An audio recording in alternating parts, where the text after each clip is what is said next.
I am so excited because once before I had a chance to hear Michele, but because of a prior commitment at the convention, I could not do that. So I'm thrilled to be able to hear her and introduce her.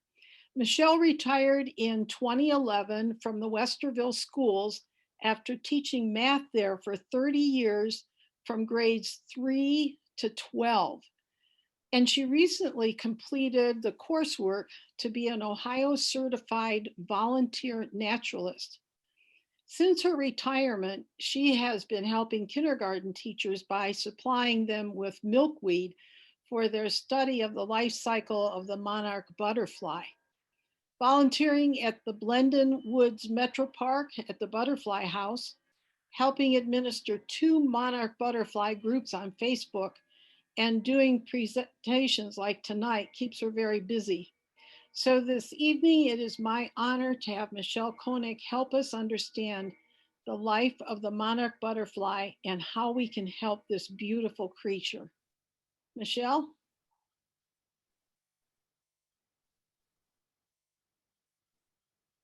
Okay, can I share my screen? Yes, you can. Okay, so you guys can see that? Mm-hmm. Yes. Okay, so we shall start from the beginning. Okay, so this is going to be container gardens for butterflies and other pollinators. I'm going to try not to read the screen because I honestly believe that we're capable of reading, but there are some little prompts that are going to help me be able to remember all that I want to be able to share you. There's no quiz, so just take time to relax, absorb the information, get some new ideas to share. Remember that weeds are just plants that grow where you don't want them. And it's my philosophy that a truly educated person doesn't know all the answers, but you got the skills to be able to locate the needed information. So we're all lifelong learners. So what works for me now, I may go and find new things that work even better as I go and try new things. Whether or not you are moving to a smaller area, or if you now have a new school, you might want to consider ways that you can bring in some wildlife and some plants that help support the pollinators in the areas. Just a reminder, in our food chain, you got plants at the bottom. Either you're eating the plants or you're relying on animals that eat plants. So we're really dependent on the plant cycles.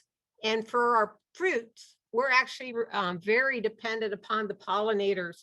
I believe 90% of all fruits that we get are dependent on pollinators to be able to produce apples and strawberries and those sorts of things. So our food resources really depend on the ability for pollinators to get what they need.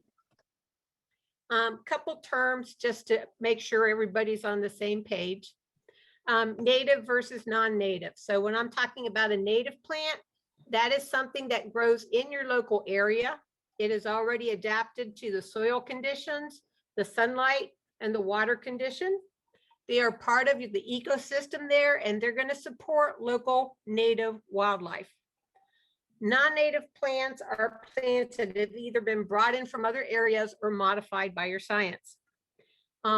There are some good, useful non-native plants, but it's up to your responsibility to do your research to see whether or not the plants you're bringing in are helpful to your environment or are they going to be harmful to it. So there are some certain things that, for instance, wave petunias, they're actually bred so that they have a big vining opportunity and they produce lots of blossoms, but those blossoms actually don't produce much nectar.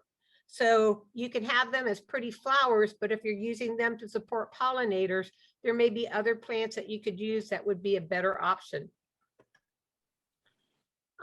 This is one link that I'm going to show you real quick. It's the Ohio Native Plant Month organization and has a list of native plants.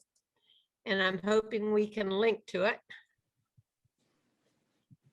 This was added on to by Hope Taft, who is the wife of Bob Taft. So she has done wonderful jobs. If you ever have a chance to go down to the governor's mansion in Bexley and see some of the native wildflower beds that they have set up, she has different areas that replicate the different areas in the state and the different types of soil and the types of plants that they grow. But if you scroll down here, you can actually download a list of some of the native plants for Ohio. And I know this is kind of small to see, oops, sorry. But it'll give you the common name, the scientific name. It'll give you the family of the plant. It'll tell you when it blooms. It'll tell you what the habitat and growing conditions that you might need for that plant.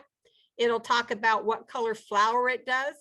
It can tell you what type of garden you would find it in, and it would identify the types of pollinators that would be using those particular plants. So this is just a screenshot of some of it, but it's a wonderful resource, and it also helps you identify what would work for your area, because the soils in Central Ohio may be very different than the soils, say, up by Lake Erie. Talking about the difference between aggressive plants versus invasive plants. Many people use the term invasive to mean any plant that's growing faster than they want it to. But actually, the master gardeners talk about if it's a native plant and it has a huge growth, that would be considered an aggressive plant. If it's a non-native plant and it grows very fast so that it overtakes the native plants and actually crowds them out, that is what we're going to consider an invasive plant. So the Callery pear, for which the Bradford pear tree is one of those, it was very, very popular, and within 5 years, it will be illegal for nurseries to sell them. They were originally brought over from China, but they have no natural habit. They have no natural insects that end up eating them. And the squirrels will take the fruits on them and spread them around. And so that's why when you go driving by some of the different highways, you see all these beautiful blossoms, but it's a very brittle wood. It does not take high winds very well. It has a deep taproot, and it is not easy to get rid of. So it would have been much better if we just never had planted these and used other flowering trees that were local to our area. If you've ever been down south, there's a kudzu vining plant. It was actually brought in to help erosion control, but once again, it was not on the ecosystem. There were no native things that ate it. And so it became out of control. So now that it grows up into the trees, and you actually have people have to go and try to pull all these plants out of the trees because it's actually harming them in their native environment. This is showing you common milkweed. So common milkweed is native. It's considered aggressive. So here you have this stalk, as this is what you see above ground. Here's the horizontal rhizome structure that's under the ground. All these little tiny bumps on this horizontal root might possibly turn into a stem that can have milkweed. All of this plant just came from one root system. So that's the reason why it's aggressive. If you put it in your flower bed, you're going to get lots of milkweed the next seasons. Now, personally, I don't care about that. I just pull up the ones I don't want, or I mow over the ones that are in the lawn. I actually leave them in late summer because the new growth after you mow them down is what the mother monarchs like to lay their eggs on. So for me, it's not bad, but if it's in a flower bed, it really can take it over and compete with the other flowers that you end up having in there. This is an example of one of my raised beds. This is small tooth mountain mint. The bees love the flowers, so that's the reason why I'm not worried about it. This started with one plant right here and one plant right here, and it spread throughout that raised bed. I have some phlox over here, I have a bronze fennel, and I have a root plant, but you can see how that filled in. So I always tell people, if you're going to grow any type of mint, consider putting it in a garden or in an area that is locked in place. Otherwise, your mint will end up taking over your flower garden as well. Insect management and pesticides. The big word you need to pay attention here is neonicotinoids. They are systemic pesticides that are used by growers to keep the plants looking pretty. The problem is that they damage insect populations in two ways. First, they get up through the plant, and the way they work is any caterpillars that might be eating the leaves, they get poisoned and they end up dying, which keeps the plant looking nice because you don't have the caterpillar eating the plant. But it also goes up and goes through the nectar and the pollen, and the bees eat the nectar and the pollen, and that affects the bee's nervous system. So currently there are warning labels that talk about neonicotinoids. So always check your plants that you may get at your garden stores to check to see if they list the neonic. It can take over a year for it to get out of the plant. So you're actually better off not buying something that lists that they use neonicotinoids in it. The safest thing for you to do if you want safe without pesticides is to grow it yourself. You can ask the nursery, for instance, Strader Gardens here in the central Ohio area, they grow their own plants on their sites further out. They know that they do not use any systemic pesticides on their plants that are pollinator friendly. We can trust those.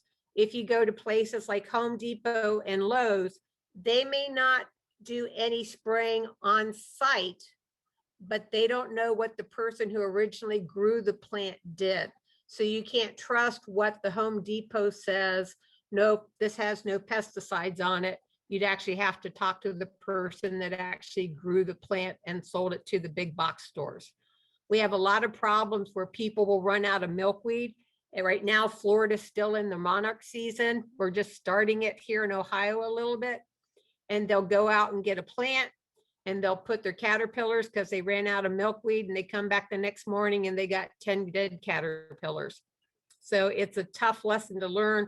We try to teach them, if you start a new plant, try it on one caterpillar so that you possibly see if it has problems before you put more of them on there. Mosquito spraying, especially in the summer after long rainy seasons, you have a lot of municipalities that will start spraying mosquitoes. They'll have fogging trucks that go through. You can sometimes control the agency that does that and ask to be put on a no spray list. So that what happens is that when they've got the fogger running down your street, they'll shut it off a little bit before they come to your house and don't turn it on until after they get past your house. However, if they don't do that, sometimes you will see notices in the newspaper that the mosquitoes are going to be sprayed for, and you can cover your plants with tarps before they spray, and then remove the tarps in the morning before the sunlight gets too heavy on them to protect them from any of the insecticides that are controlling the mosquitoes and might harm the other pollinators. Nature takes care of some of the insects by giving you beneficial insects. So if you've got a good ecosystem going in your area, then you've got natural insect predators that go there. The picture I have here is a ladybug larva. It really doesn't look very much like a ladybug. That's one of the reasons I showed you, but they will eat oleander aphids, which are the orange aphids, which tend to be a problem with milkweed towards the end of the season. So sometimes if you see the aphids getting really highly infested on the top of your milkweed, I've been known to cut off the high infestation and stick that in a bucket of soapy water to kill the aphids. But otherwise, if you just have a little bit and you've got some ladybugs that come in, they can help get the aphids under control.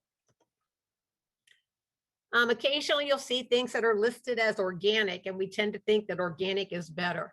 Well, this isn't always the case. Organic means it just came from nature.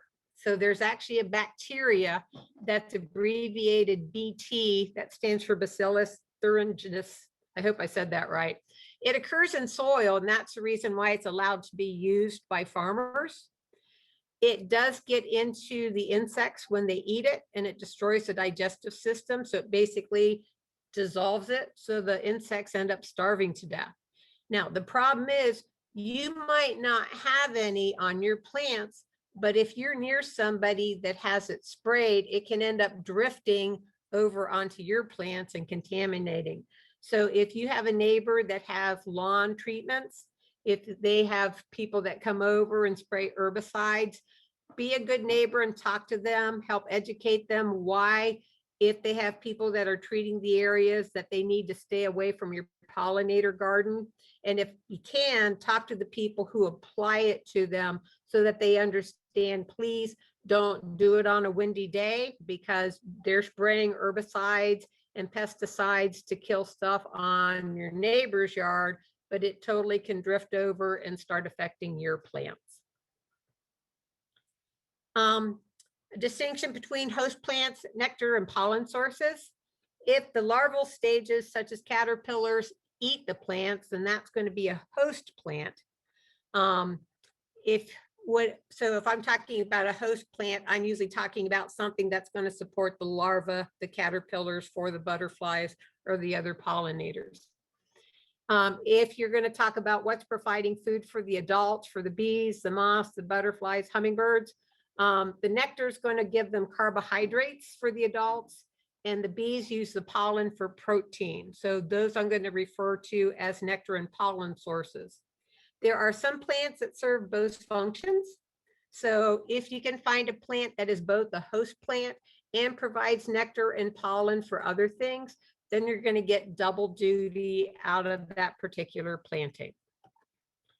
A nice little reminder, if it doesn't have any chew marks in it, it's not part of an ecosystem.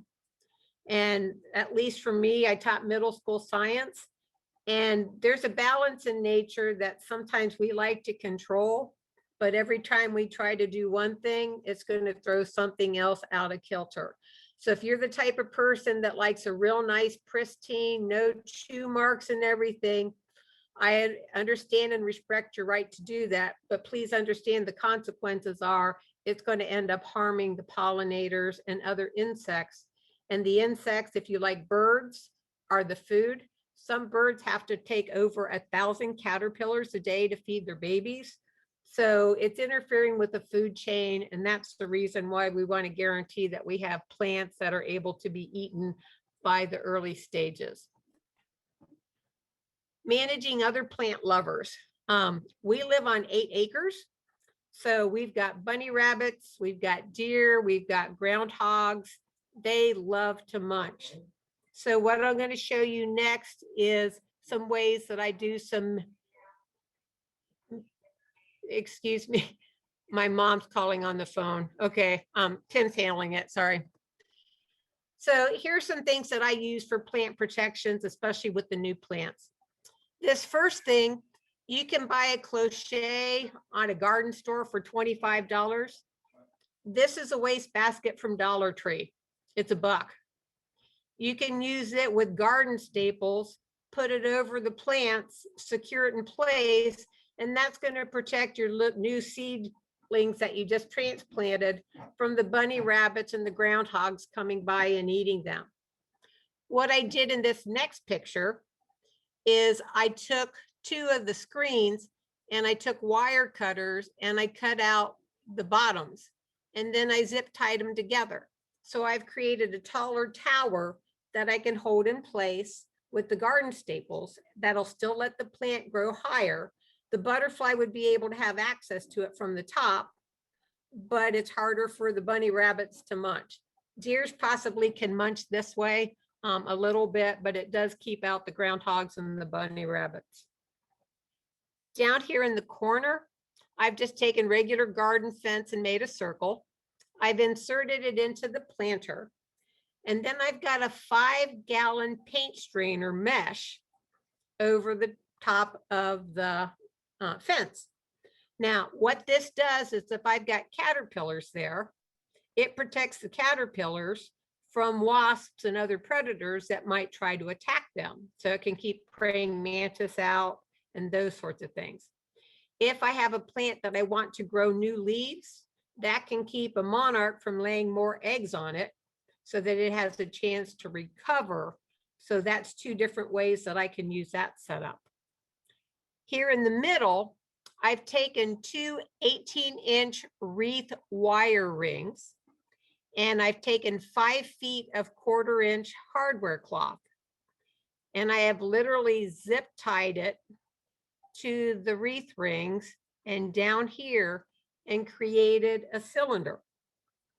This cylinder I sew small insect screening for. So I actually put the cylinder over the planter to contain the plants. I slide the insect screening sleeve over that. I put more screening on top and I secure that with a bungee cord. And what that lets me do is create an isolated habitat that is protected from wasps and praying mantis. If I'm on a school grounds, this is real nice to be able to have it where the kids can look at it, but not necessarily interfere with trying to touch the caterpillars and all. Just one caveat, check your plants carefully. Last summer, I had this set up and I had 4 caterpillars in one of my containers. I did not know there was a Chinese mantid in there.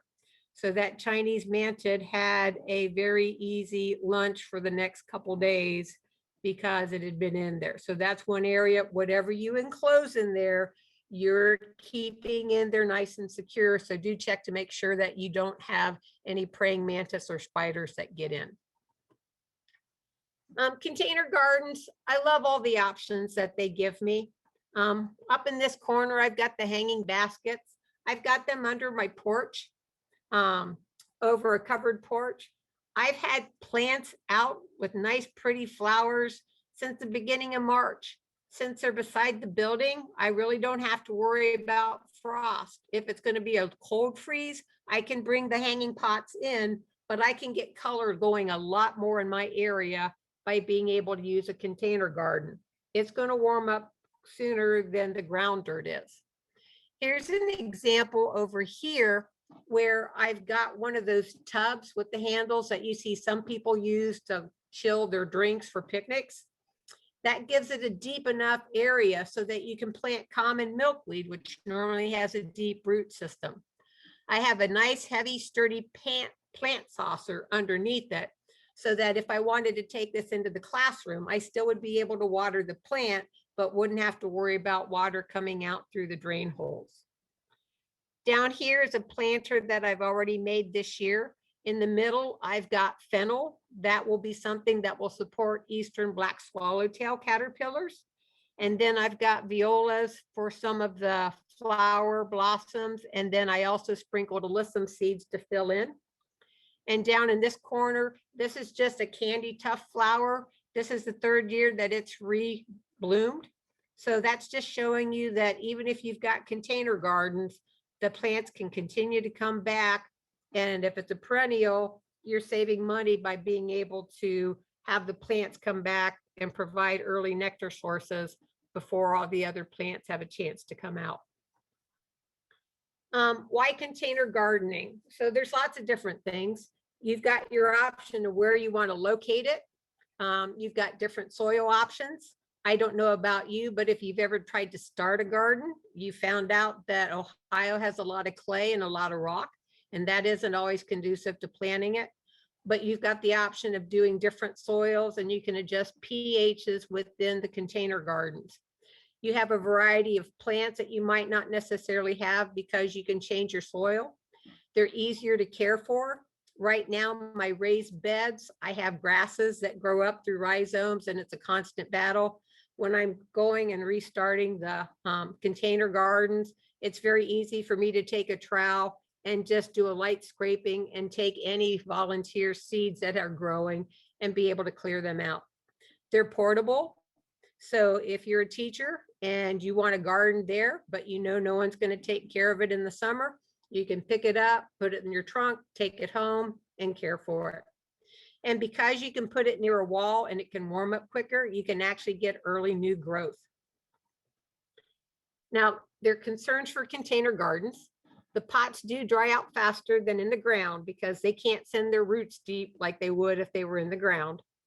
Also, your plant nutrients may end up leaching out of the pot. So occasionally you may need to do different things with fertilizers.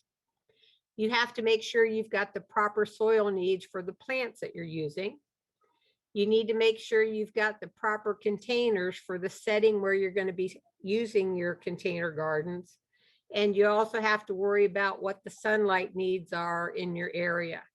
So if you have a nice balcony, but you're on the northern side of the building, then you're going to have a container garden that's going to have things that only need partial sunlight or low sunlight.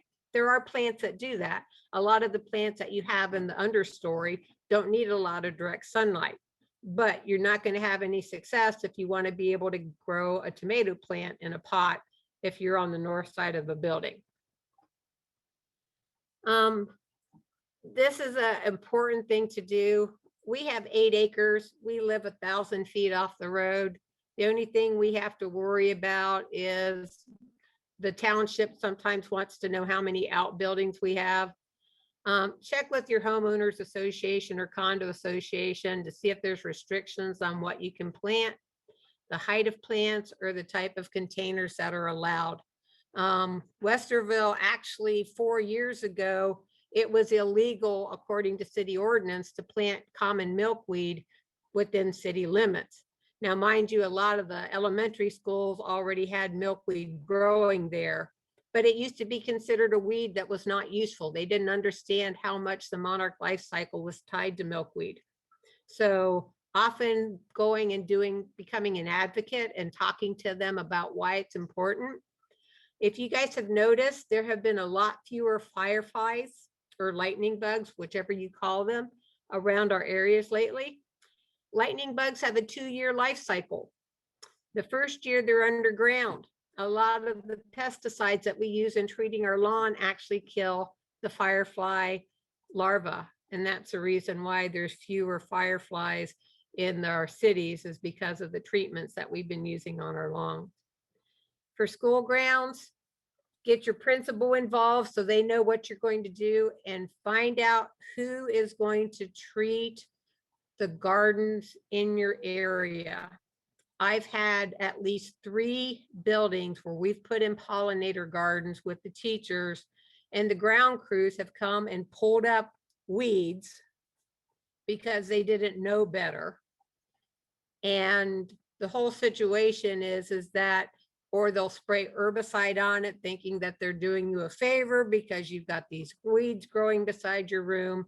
So you have to have the people who are going to be responsible for any weed control to understand that this is a pollinator garden. So you might look at having some type of signage that you can put up so that they're aware, please leave this alone, don't spray near it. We're doing learning in this area for the kids with life cycles.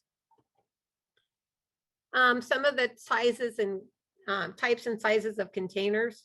I've already talked about the hanging baskets. These have a little reservoir in the bottom, so that lets me water it from the bottom. It's nicer for plants if you can water them from the bottom. There's 2 reasons for this. First, it gets closer to where the roots are, and the roots are what absorb the water. And the second thing is, if you don't water your plants early in the morning and you water them in the middle of the day, if you get water on top of the leaves, it can actually act as a magnifying glass, and you can actually get the sunlight to burn the leaves through the water droplets on the plants. So watering from down below is an important thing to do. Sometimes hanging ropes may wear out, but I've had mine for 5 years and they're still going pretty strong. Ceramic pots are another option. They look a lot more professional. Homeowners associations would probably love these kinds of things because they look nice and decorative. They do last longer than plastic. However, they are heavy. So if you're going to be moving stuff, that's a concern. They are breakable and they're going to be a higher price than some of your other containers that you can buy. I like using the fake whiskey barrel plastic planters. They're fairly lightweight. They're thicker than the thin plastic pots, so they last a while. They may get heavy when watered, but they're very movable. And that gives me the options where if I've got one that I want to pull out and put new plants in, it's very easy to move that and do that. For people who are at school, going and getting the nursery plastic tubs. If you've ever planted a tree or a shrub, you get these huge, heavy duty pots that they come in. They're awesome for creating container gardens. I literally have grown carrots in them. I actually take the basket from a coir basket and I take the frame and I put it over the top of the carrots, and that keeps the deer out of them. They do have large holes in the bottom, so you may need to put in some weed cloth to keep the soil from rinsing out during a heavy rain. Galvanized tubs, I've seen a lot of people that have used these for outdoor container gardens. The handles make it so nice to move. They last a lot longer. You have to watch them in the sun though. They do get very hot because of the protective covering they have from the galvanizing. It is very hard to paint them. So this is something that I would do that I could have at least in partial shade. I've already talked about the plastic tub with handles. This is real nice for in-class learning for the classroom. And then we can also have the 5-gallon bucket. The 5-gallon bucket's inexpensive.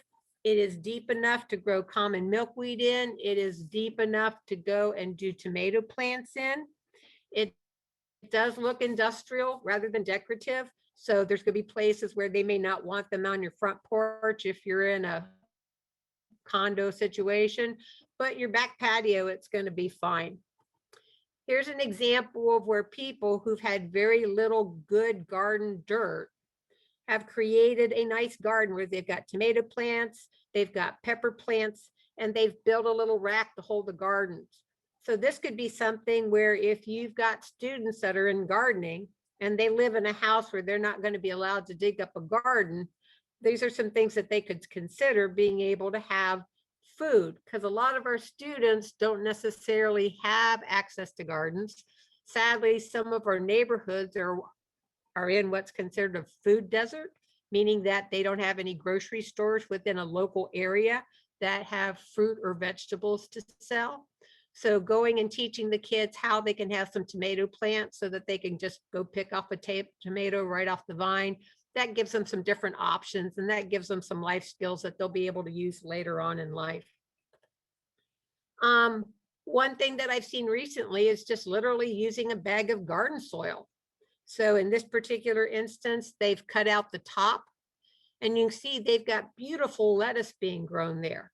You can grow lettuce, you can do tomatoes. I would say if you search online for garden soil in bags, they have some really nice videos that instruct how you do. You will poke holes in the bottom so that the water can drain out. But in this case, you can see it's on a raised table. So that way you don't have to worry about cats getting into it and messing with the dirt, or the rabbits munching on your lettuce. For teachers and people who want to get some plants started, you can actually use your milk jugs for growing seeds over the winter. Now, what I do is I take an X-Acto knife and I cut a little U-shaped window that I can open up the flap. I can put in potting soil. I can dump the seeds in there. I can water it, and I can put it outside, and it'll actually let the seeds winter over. Now, common milkweed has to have its seeds cold stratified, meaning that the seeds actually have to go through freeze and thaw conditions to weaken the seed coat so that they can sprout in the winter. If I take common milkweed seeds and I keep them indoors and plant them in the spring, they're not going to sprout. Now, some of the things that if you look up how to do a greenhouse, they cut this off in 3 sections and then duct tape it together. But I found it easier as long as I have a little window big enough to fit my hand, then I don't have to mess with the duct tape. And if you look inside right now, I've got some common milkweed that are growing. So I will just cut off the top of this and I will transplant them into little pots so that they can develop a nice sturdy root ball as they're going along. Keeping up with water needs, it's possible for you to go and order water reservoirs that would fit at the bottom of the containers you already have. You also have where you have these cones that you can put water bottles on. You stick them down into the dirt and it delivers the water to the root system and it continuously waters it so you don't have to worry about it drying out on a hot day. Choosing the right soil. As I said, different plants have different needs. So in a container garden, you want to worry about how heavy the weight's going to be. If you're going to plan on moving the containers, you want to know how well it holds water and how well it drains and what type of nutrients it might contain for the plants. Potting soil, honestly, is going to be your biggest cost item in the beginning. So for instance, I use the Pro Mix, which is compressed, and then I can get it where I can fluff it up to fill that. So far, I've gone through 3 of those bags this season with the plants that I've started in the containers that I've made. It lasts several seasons, although sometimes you might want to add a little compost to it after a couple years if you've got perennials in there just to re-establish some of the nutrients. You also have potting mix, that has moisture control. Those contain little beads that will actually absorb some of the water and hold it. So that way you don't have to worry about overwatering the plant. And as the plant dries out, then those beads release the moisture into the potting mix. And then eventually those beads will break down into harmless salts. You can get potting mix that also has some chemicals in it with Miracle-Gro.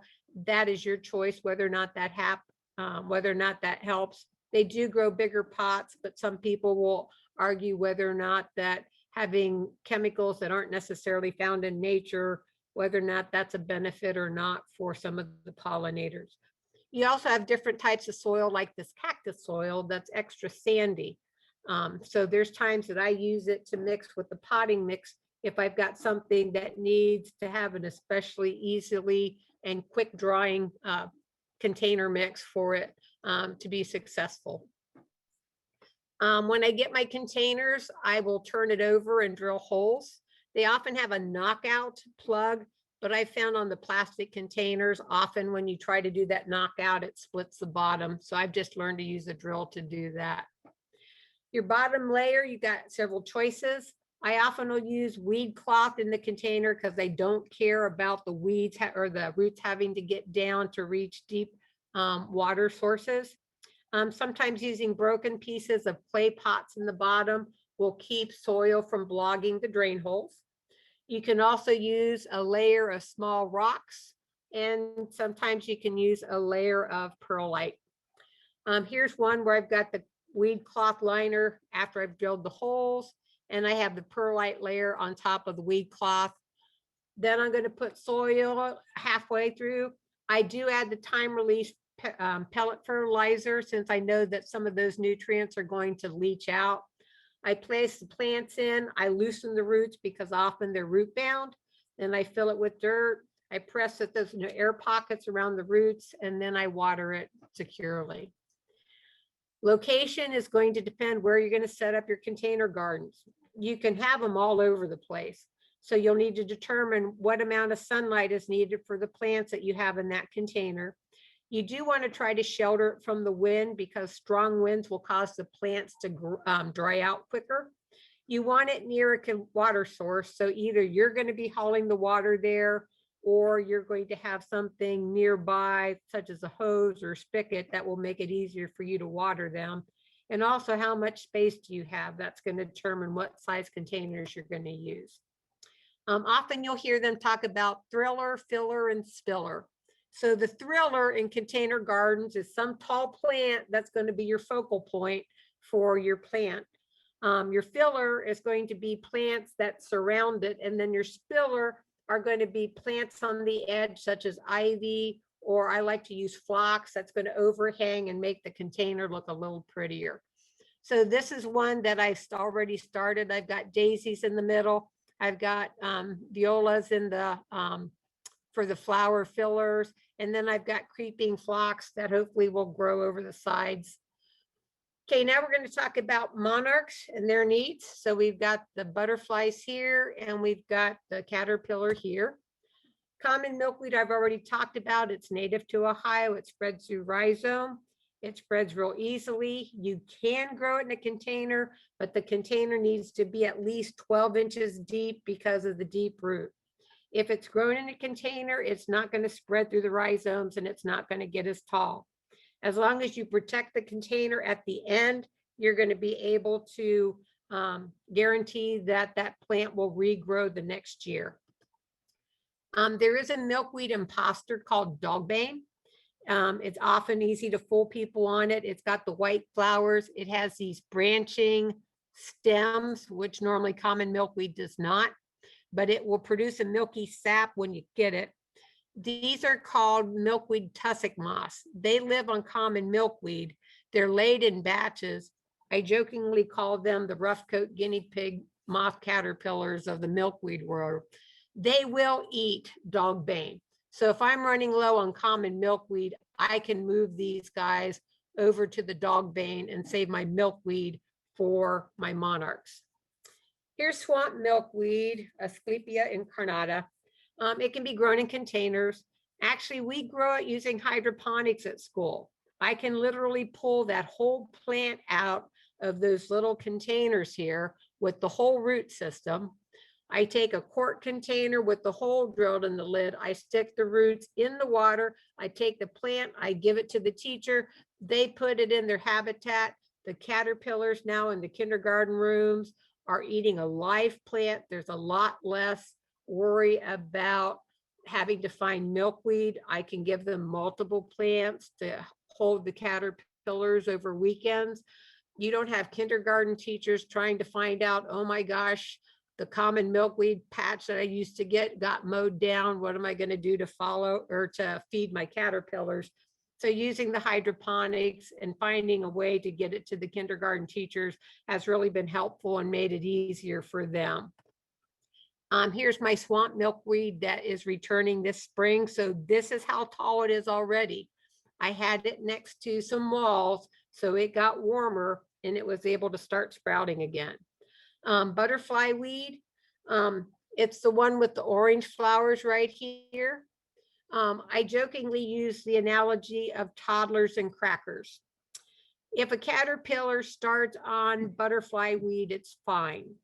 So it's like a kid, if all he ever had for snack was crackers, he's totally fine with crackers for his afternoon snack. However, once a toddler has tasted a cookie, a cracker is not going to do anymore. So if you started on butterfly weed and let it stay on butterfly weed, that monarch is perfectly happy. If you have common milkweed and you have to move the caterpillar onto butterfly weed, you're going to have a butterfly that's not really happy. Here's another one, honey vine. It stays fresh and you can train it on a trellis. Tropical milkweed grows well in a pot. It's not native to Ohio.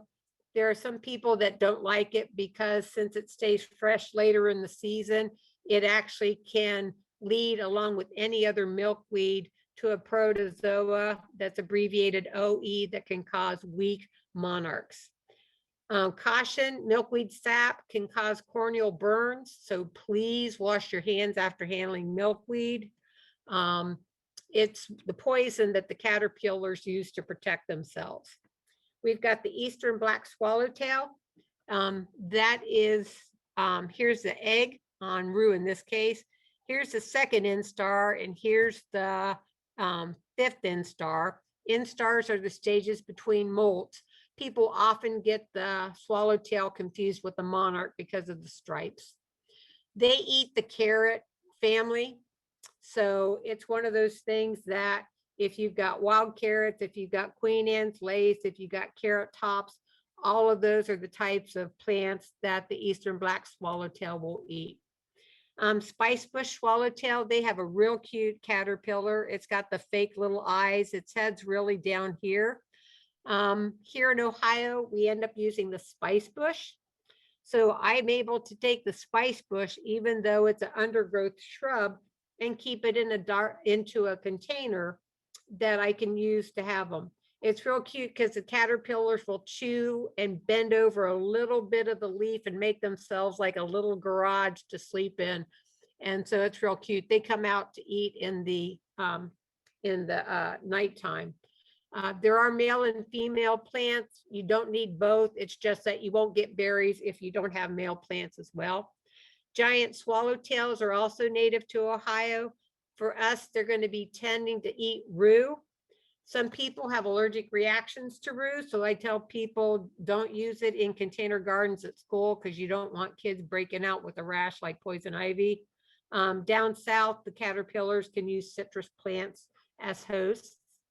Tiger swallowtail, they're more on trees, but if you have any of these trees on here, that might tell you the reason why you see these butterflies. If you've got a pawpaw tree, then you've got a place for the zebra swallowtail to be able to grow up. Painted ladies, those are the ones that you often get when you order a caterpillar kit from a science place. They eat borage and hollyhock, sunflower, thistle, and mallow. As you go through the seasons, you want to try to get things that bloom at different times. You can find websites that will have different areas and blocks that show you when they're blooming. This is a picture of my woodland phlox that has come back for 4 years in a container garden. So that's a nice early bloomer.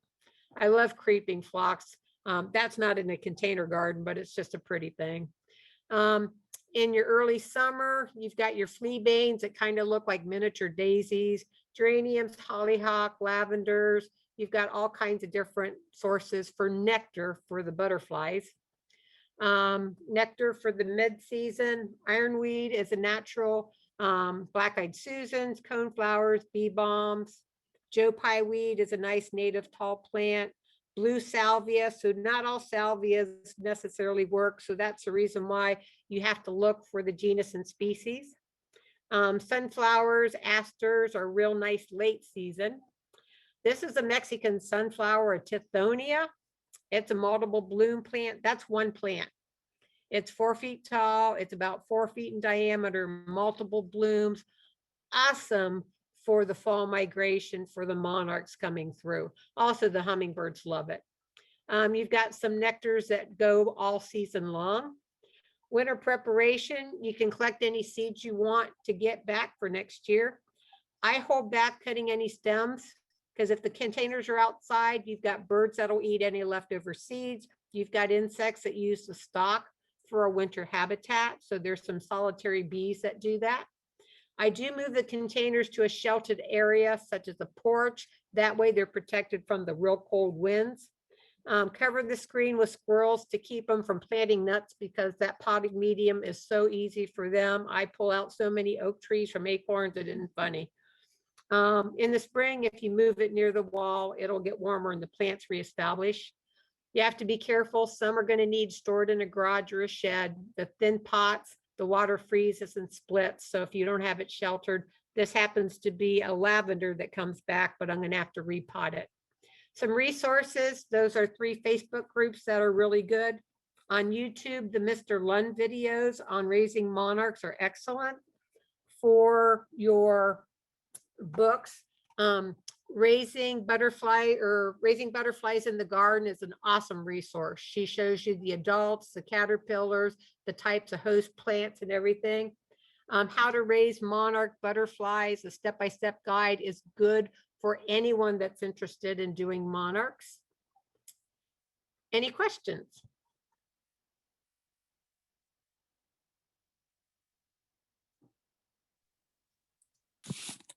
Michelle, you have some in chat there. Okay, so let me open chat. So minimize, oops, and Zoom and chat. Okay. The website addresses for the, if you just do, yeah, I will type it into the chat. So I will type those into the chat so people can have it. Let's see. Yes, Blazing Star are awesome on doing that. I have them where the Laetris does come back. You can plant the corms, and they do come back year to year. They're an awesome resource. I will type the website in. Yeah, the monarchs go down to Mexico on the last generation. The swallowtails overwinter. So awesome. I've got about 18 chrysalis on my front porch waiting for them to hatch. I actually will keep them in the refrigerator so I don't have to worry about early warm spells. So congratulations that they're able to go and do that. And let's see. Here's another one. Yes, Chris Klein. He is an awesome person. He has some local, he raises native plants for that. He operates the Butterfly Ridge Conservation Center. So he is an excellent resource. I totally agree with that. How do I become a certified naturalist? Every 2 years, the Ohio Department of Natural Resources will offer classes for it. It costs money if you want to be a registered certified naturalist, but you can take the coursework. I'm required, if I want my certification, to complete 20 hours of continuing ed every year and 40 hours of volunteer work. So it's kind of similar to Master Gardeners, only for more than plants. It involves animals and everything like that. Where can you acquire milkweed seeds? Okay. Actually, you can, if you join either the Beautiful Monarch or Monarchs of Ohio, Monarch Maniacs of Ohio, you will have people that are willing to send them to you for free. They collect them every fall. The good news is if you take scissors and clip the pointed end of the milkweed seed, you actually don't have to cold stratify it. You can actually get it to sprout just by clipping it and then soaking it in water. Normally, if you're on a seed heating mat, that will cause it a little bit faster to germinate, or you can put them out in the milk jugs and let the sunlight do that for you. Okay, so I'm just going to get the one website that had the, oops.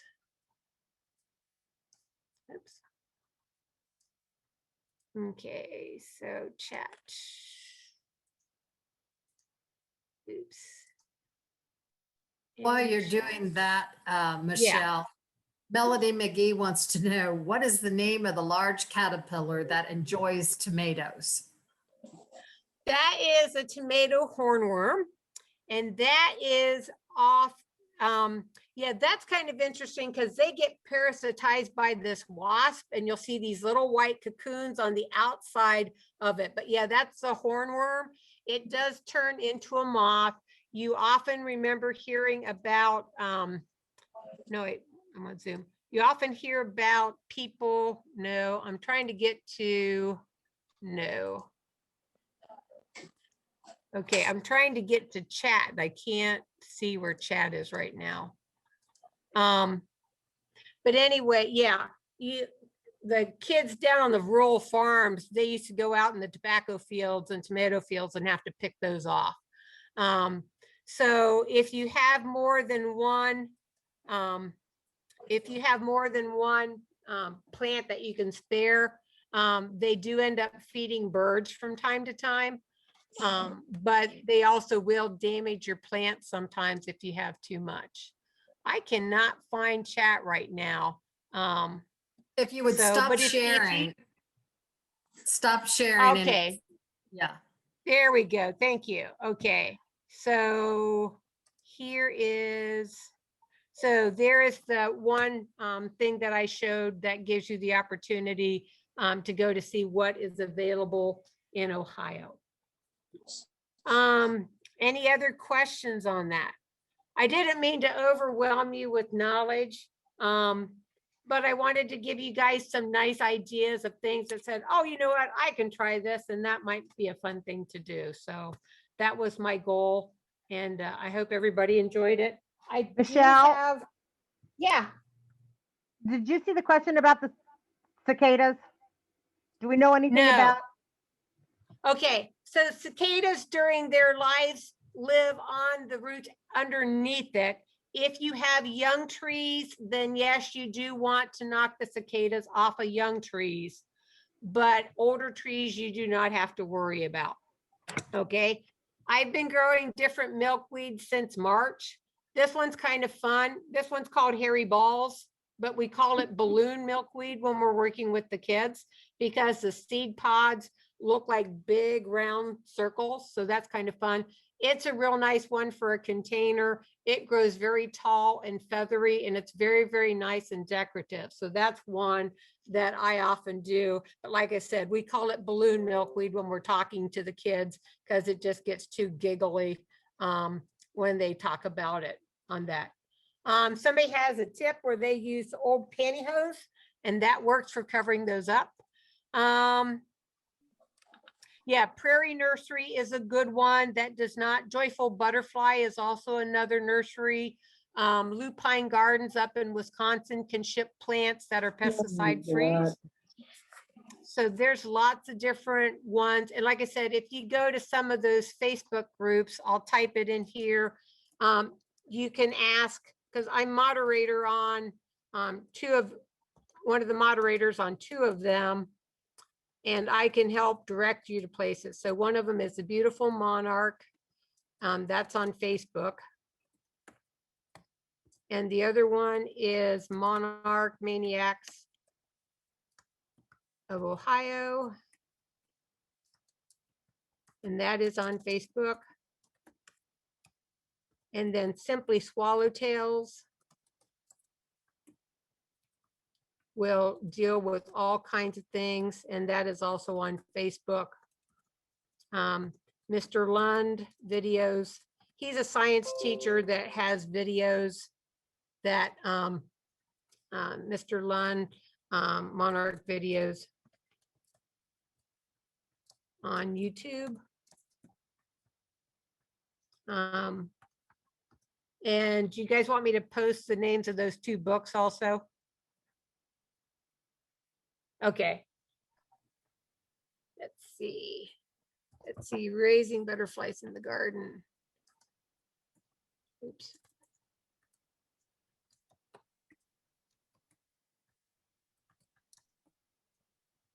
Yeah, it's real nice with the cicadas. I mean, I remember what they came out in 2004. They're kind of curious to see how temperature changes have done on possibly causing the broods to come out early. So there is an app that you can get to help report them, because there is a person down in Cincinnati that is doing studies on the brood X that's coming out this year. Okay. Oops, sorry, I misspelled Dizik. And let's see how Carol Pasternak. If you Google her name, her book will come up on Amazon. Yes, Cicada Safari. Yep, exactly. And like I said, they are fun. Even if you're not teaching anymore, if you've got grandkids, going and having a chance to raise butterflies and caterpillars is just a super fun opportunity. The Monarch usually is a 30 days. Swallowtails in the summer, the first batch early in the summer, they usually will come out by July. Then there'll be a dead time, and then you'll get the next batch coming out, and they often overwinter, and you just pray that they make it, and you wait for spring to come out for them to be able to come up there. And like I said, I hope you've enjoyed it. I tried to have a couple of my things. I was laughing. I told Tim, I said, luckily, since we weren't at the convention, I didn't have to lug all my pots in, but I at least still wanted to have them where you guys could have a chance to see some of the flowers that we did. Any other questions? I hope you guys were able to get a little bit of information that you could enjoy. I thoroughly have enjoyed doing this. I know we're a little over time, so I'm willing to hang around if people have questions, but I also don't want to keep people from what they need to do either. Thank you, Michelle. This has been so informative, and I have a greater respect for bugs and weeds now than I did before. I've always considered myself as having a brown thumb, so I really appreciate all the tips that you've given on how to plant and make containers that are conducive to butterflies and pollinators. And so we do appreciate all your time, and you are definitely passionate about this, and we do appreciate you taking the time and sharing that with us. Well, I enjoy doing it, and I'm happy to share it with people who have been educators, because even though you may not be in the classroom anymore, I know you guys still interact with people. Once an Sure. educator, always an educator. That's right. That's right. Do we have any other questions for Michelle? You can just unmute yourself and ask if there's anything.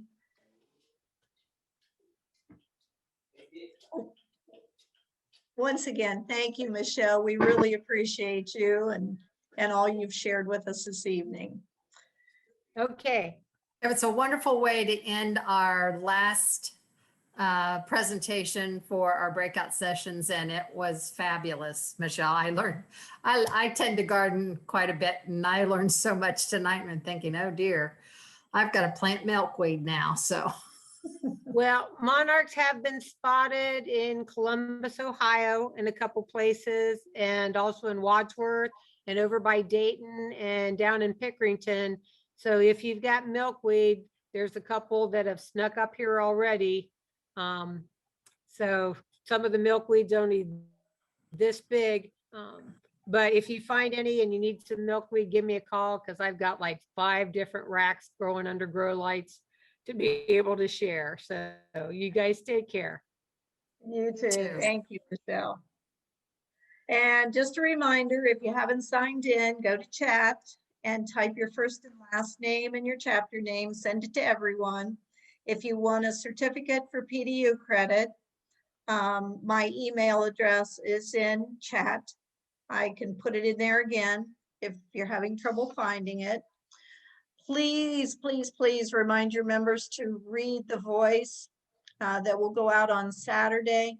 That issue has a wrap up of the convention and the breakout sessions and information about Kathy Doherty's session on May the 10th and the biennial seminar that will take place in June. There will be another e-blast that goes out on May 3rd with more details. Did we make 1,000? We made I'm sorry? 1,001, right? Did we have yes, we 88? did. We Yeah. have 1,001. You can add one more because my husband watched it at the table. All right, 1,002. Tell him thank you. Miss watched also, make it 1,003. All love it. right, great. I love it. Very good.